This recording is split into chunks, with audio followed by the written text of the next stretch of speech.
ಮಂಡ್ಯ ಸಂಸದೆ ಸುಮಲತಾ ಅವರು ನಿನ್ನೆಯಷ್ಟೇ ಬಿಜೆಪಿಗೆ ಅಧಿಕೃತವಾಗಿ ಸೇರ್ಪಡೆಯಾಗಿದ್ದಾರೆ. ಪಕ್ಷ ಹೇಗೆ ಹೇಳುತ್ತೋ ಹಾಗೆ ನಾನು ಕೇಳ್ತೀನಿ ಅಂತಕ್ಕಂಥ ಮಾತನ್ನ ಕೂಡ ಅವರು ಆಡಿದ್ರು. ಹಾಗಾಗಿ ಇನ್ಮುಂದೆ ಪ್ರಚಾರ ಕಣದಲ್ಲಿ ದೋಸ್ತಿಯ ಆಟ ಶುರು. ಮಂಡ್ಯ ಪ್ರಚಾರ ಅಖಾಡಕ್ಕೆ ಧುಮುಕಲಿದ್ದಾರೆ ರೆಬಲ್ ಲೇಡಿ.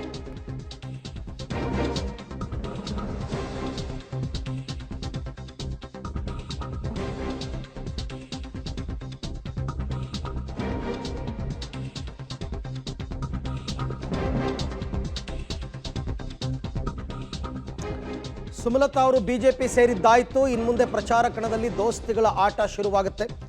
ಮಂಡ್ಯ ಪ್ರಚಾರ ಅಖಾಡಕ್ಕೆ ಧುಮುಕಲಿದ್ದಾರೆ ರೆಬಲ್ ಲೇಡಿ. ಸುಮಲತಾ ಮೂಲಕ ಎಚ್ಡಿಕೆ ಪರ ಪ್ರಚಾರಕ್ಕೆ ಬಿಜೆಪಿ ಪ್ಲಾನ್ ಮಾಡಿಕೊಂಡಿದೆ. ಅದಾಗಲೇಬೇಕು, ನಿರೀಕ್ಷಿತ ಕೂಡ ಹೌದು. ಒಂದೇ ವೇದಿಕೆಯಲ್ಲಿ ಎಚ್ಡಿಕೆ ಸುಮಲತಾ ಮೂಲಕ ಪ್ರಚಾರ ಮಾಡಿಸುವಂತಹ ಲೆಕ್ಕಾಚಾರವನ್ನು ಬಿಜೆಪಿ ಹಾಕ್ಕೊಂಡಿದೆ.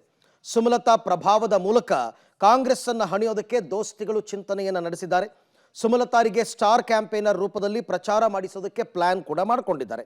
ಸುಮಲತಾ ಅವರು ಕಳೆದ ಬಾರಿ ಚುನಾವಣೆಯಲ್ಲಿ ಪಕ್ಷೇತರರಾಗಿ ಗೆದ್ದಿದ್ರು ಕೂಡ ಈ 5 ವರ್ಷಗಳಲ್ಲಿ ಅವರದ್ದೇ ಆದಂತಹ ಒಂದು ರೀತಿ ಜನಪ್ರಿಯತೆಯನ್ನು ಗಳಿಸ್ಕೊಂಡಿರ್ತಕ್ಕಂಥ ಸಂಸದರು. ಅದನ್ನು ಬಳಸ್ಕೊಳ್ತಕ್ಕಂಥ ಲೆಕ್ಕಾಚಾರ ಬಿಜೆಪಿ ಅಂತ.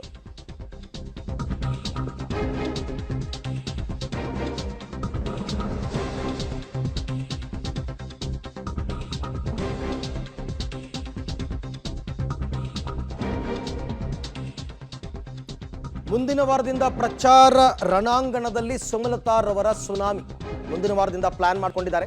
ಹಳೆ ಮೈಸೂರು ಲೋಕಕ್ಷೇತ್ರಗಳಲ್ಲಿ ಸುಮಲತಾ ಅವರು ಭರ್ಜರಿ ಪ್ರಚಾರ ಮಾಡ್ತಾರೆ. ಕೇವಲ ಮಂಡ್ಯ ಮಾತ್ರ ಅಲ್ಲ, ಮಂಡ್ಯ, ಮೈಸೂರು, ಹಾಸನ, ಚಾಮರಾಜನಗರ, ಬೆಂಗಳೂರು ಗ್ರಾಮಾಂತರ, ಬೆಂಗಳೂರು ಉತ್ತರ, ತುಮಕೂರು, ಚಿಕ್ಕಬಳ್ಳಾಪುರ ಕ್ಷೇತ್ರಗಳಲ್ಲಿ ಪ್ರಚಾರಕ್ಕೆ ಸಿದ್ಧತೆಗಳನ್ನು ಈಗ ಮಾಡ್ಕೊಳ್ತಾ ಇದ್ದಾರೆ. ಸುಮಲತಾ ಅವ್ರನ್ನ ಸ್ಟಾರ್ ಕ್ಯಾಂಪೇನರ್ ಅಂತ ಬಳಸ್ಕೊಂಡು ಅವರ ಜನಪ್ರಿಯತೆಯನ್ನು ಮತಗಳಾಗಿ ಪರಿವರ್ತನೆ ಮಾಡಿಕೊಳ್ಳುವಂತಹ ಲೆಕ್ಕಾಚಾರವನ್ನು ಮೈತ್ರಿ ಪಕ್ಷಗಳು ಹಾಕ್ಕೊಂಡಿವೆ.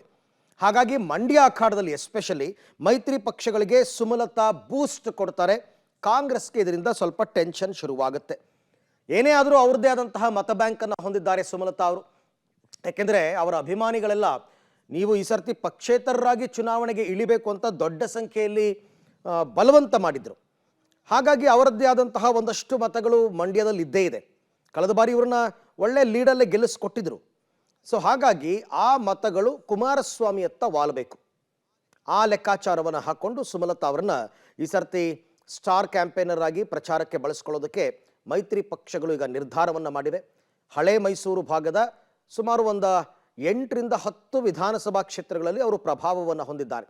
ಅದು ಅಂಬರೀಷ್ ಅಭಿಮಾನಿ ಬಳಗ ಅಂತನೋ ಅಥವಾ ಜಾತಿ ಸಮುದಾಯ ಸಮೀಕರಣ ಅಂತನೋ ಒಟ್ಟಾರೆ ಅವರನ್ನ ಬಳಸಿಕೊಳ್ಳುವಂತಹ ಪ್ಲಾನ್ ಬಿಜೆಪಿ ಮಾಡಿದೆ.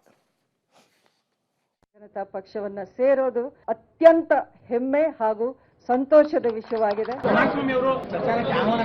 ಇಲ್ಲ, ನನಗೆ ಈವರೆಗೂ ಆ ರೀತಿಯ ಆಹ್ವಾನ ಏನಿಲ್ಲ. ಸಹಕಾರ ಕೇಳಿದ್ದಾರೆ ಅವತ್ತಿನ ದಿನ ಮನೆಗೆ ಬಂದಾಗ. ಪಕ್ಷದ ವತಿಯಿಂದ ನನಗೆ ಬರಬೇಕು, ಅವರೇ ಪ್ಲಾನ್ ಮಾಡಿ ಕೊಡ್ತಾರೆ. ಆ ರೀತಿ ನಾನು ಎಲ್ಲಿ ಹೋಗ್ಬೇಕು ಅನ್ನೋದು ಪಕ್ಷದಿಂದಲೇ ಆಲೋಚನೆ. ಅಭಿಷೇಕ್ ಅಂಬರೀಷ್ ಅಟ್ ಪ್ರೆಸೆಂಟ್ ಪಾಲಿಟಿಕ್ಸ್ಗೆ ಇಲ್ಲ. ಅವರು ಈಗ ಪೊಲಿಟಿಕಲ್ ನಡೆ ಏನು ಇರಲ್ಲ. ಮೇಡಮ್, ದರ್ಶನ್ ಅವರು, ಯಶ್ ಅವರು ಮುಂದೆ ಅವ್ರ ಸಪೋರ್ಟ್ ಯಾವ ರೀತಿಯಾಗಿರುತ್ತೆ? ಸದ್ಯದ ಪರಿಸ್ಥಿತಿಯಲ್ಲಿ ಅಪ್ರಸ್ತುತ ಅಂತ ನಾನು ಅನ್ಕೊಂಡಿದ್ದೀನಿ.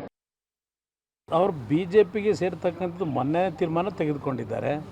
ಬಹುಶಃ ಅವರ ಸಮಯ ನೋಡಿ ಅವರು ಯಾವಾಗ ಚುನಾವಣಾ ಪ್ರಚಾರಕ್ಕೆ ಬರ್ತಕ್ಕಂಥದ್ದಕ್ಕೆ ಒಂದು ಸಮಯ ಕೊಡ್ತಾರೆ, ಆಗ ನೋಡಿ ನಿಗದಿ ಮಾಡ್ತೀವಿ.